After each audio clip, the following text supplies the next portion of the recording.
Okay, so ayan, dahil wala nga akong magawa, ang ginawa, naisipan kong gumawa ng ganyan na trinay kong ano yan guys, kaya ayan na nga, yan yung sabayan, saba ang ginawa ko, dapat nga yung yung isang saging, pero yun ang nandito sa bahay at maulan, kaya ayan na nga mga guys, naisipan kong gumawa nitong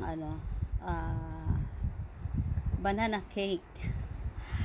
Tinanay ko lang kasi napanood ko sa YouTube din sa isang ngayon ginaya ko kasi meron kaming tirang saba na hinog na siya, overripe na, so ginaya ko rin yung kasi naalala ko, ayun, gawa ng maulan, di yan na lang, gumawa ng merienda.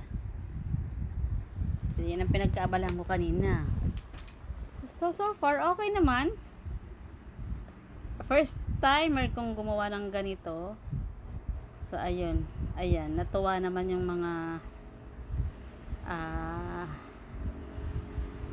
natuwa ako lalo.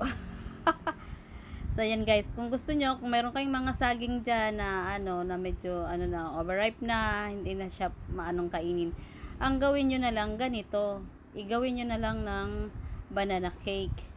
So masarap na merienda kaysa bibili ka pa ng tinapay, kung meron ka rin lang naman dyan ng mga ingredients na pwedeng magamit.